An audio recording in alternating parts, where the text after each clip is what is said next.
ملک مراج خالد وزیر اعلیٰ پنجاب، اسپیکر اور ایک نگران وزیر اعظم کے طور پہ فرائض سر انجام دیے۔ 1970 کے انتخابات میں ذوالفقار علی بھٹو کی انقلابی اور عوامی سیاست نے بڑے بڑے روایتی سیاسی برج اکھاڑ کر رکھ دیے تھے، جن میں متوسط طبقات سے تعلق رکھنے والے امیدواروں نے اس الیکشن میں زبردست کامیابی حاصل کی۔ ان میں سے ایک نام ملک مراج خالد بھی تھا، جو ایک انتہائی قابل احترام شخصیت تھے۔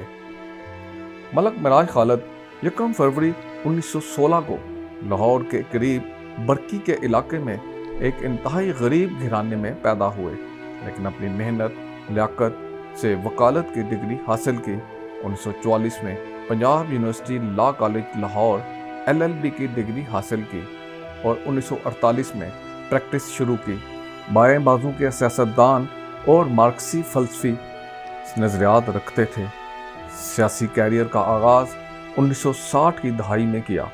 1965 میں آزاد حیثیت میں مغربی پاکستان اسمبلی کے رکن منتخب ہوئے۔ بعد ازاں جنرل ایوب خان کی سرکاری پارٹی کنونشن مسلم لیگ میں شامل ہو گئے۔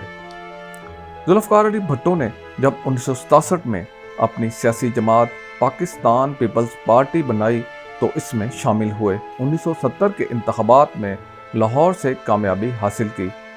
بھٹو کی عوامی اور جمہوری عہد میں پنجاب کے پہلے وزیر اعلیٰ کے طور پر 2 مئی 1972 سے 10 نومبر 1973 تک خدمات سر انجام دیں۔ بعد ازاں مرکزی وزیر قانون، زراعت اور دیہی ترقی کی وزارتیں بھی سنبھالیں۔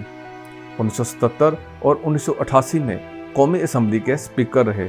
اس کے بعد بے نظیر بھٹو سے اختلافات کی وجہ سے گمنامی میں چلے گئے۔ 5 نومبر 1996 کو جب صدر فاروق لغاری نے اپنی ہی قائد بے نظیر بھٹو کی حکومت کا خاتمہ کیا تو ملک مراج خالد کو نگران وزیر اعظم کے عہدے پر فائز کیا گیا۔ اس عہدے پر 17 فروری 1997 تک فائز رہے۔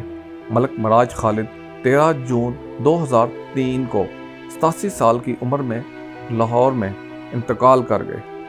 انہیں پورے سرکاری اعزاز کے ساتھ مقامی قبرستان میں سپرد خاک کیا گیا۔